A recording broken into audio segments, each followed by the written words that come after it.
Hey, everybody. Welcome. Talking about faithful and flourishing Christian schools, as always. And I want to talk to you today about one of the questions that all faithful and flourishing Christian schools ask. They don't give the exact same answer, but they all ask this question in one way or another. And the question is, and this one is going to be a little bit of a letdown to some people. You're going to hear it and say, oh no, I've heard this before. This is like all of those strategic planning documents. It's like all the business books, everything like that. That is not what I mean. So stay with me. Question is, what is our mission? Not what is our mission statement. It's critically important you understand that I'm not saying what is our mission statement.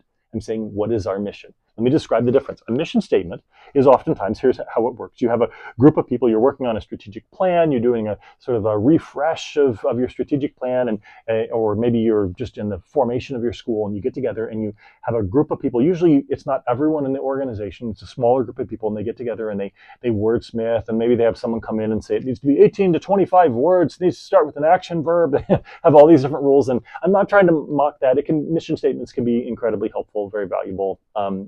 I do find them useful. But that's not what I'm talking about here. In fact, when I looked at faithful and flourishing Christian schools, I cannot say that all of them had a really compelling mission statement, but they all had a very clear and compelling mission, even if it wasn't articulated in a documented mission statement, or even if their mission statement was kind of just fluff on the side, it didn't really drive things. Some of those faithful and flourishing Christian schools still were faithful and flourishing because they had a mission. So you gotta stay with me to understand what I mean by this. But so a mission is really where you're going, your reason for existence. Part of a mission is the way I'm talking about it here is think about it as your origin story. Every superhero has an origin story, right? The superheroes, they kind of know where they came from, and from understanding where they came from, they discover why they're here. What am I here to accomplish? And that's kind of what I'm talking about when I talk about a mission. And a mission statement, while it can be helpful, here's the problem. Here's the limitation. Here's why a mission statement isn't enough. It can be useful, but it's not enough. So you get a group of people, they come together, they refine an 18 to 25 word mission statement with an action verb at the beginning, and they communicate it to everyone. Everyone says, yes, we love it. It's beautiful. It sounds just like us. We like it. And then 3 years go by, 4 years go by, and not even all of the people who helped write that and draft that original statement are around anymore.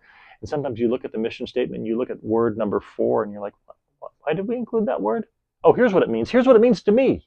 And you have tons of different people that have different definitions of the mission statement. It has multiple and competing meanings sometimes. And the mission statement kind of loses any kind of objective reality or objective truth to it.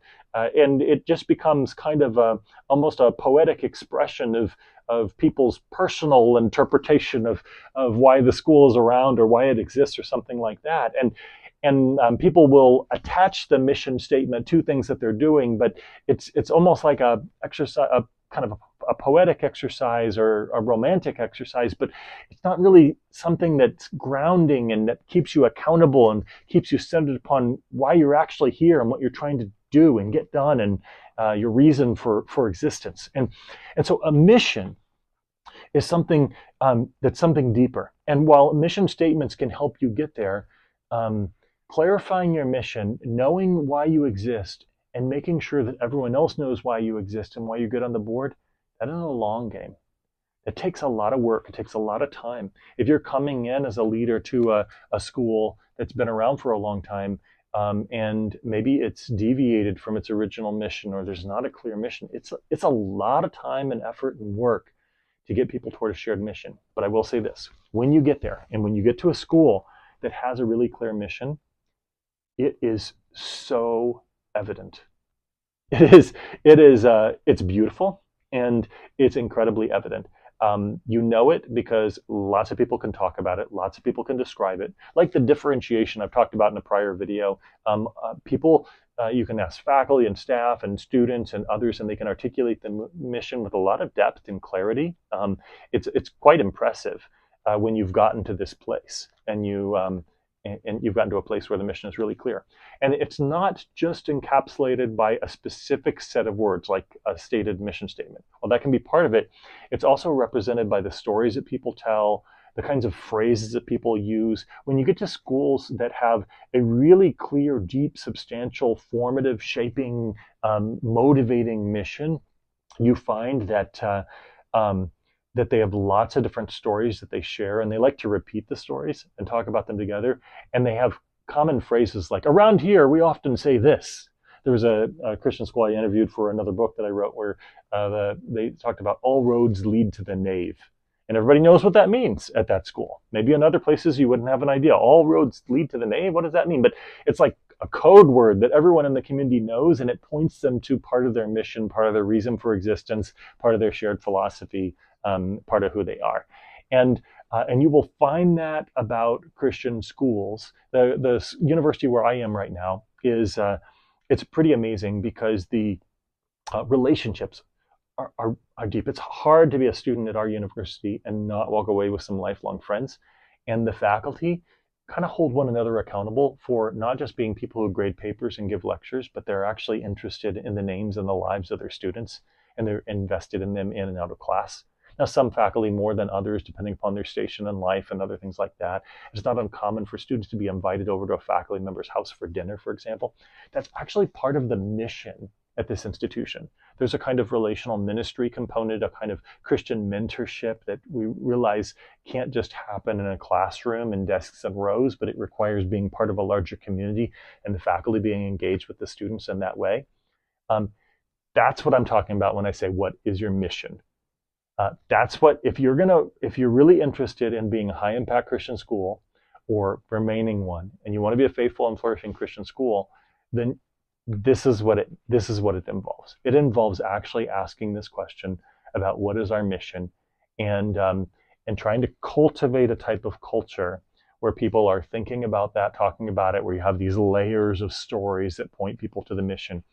And one of the things that you can do, if you're just starting and getting involved, is you can be a collector of stories and a reteller of stories.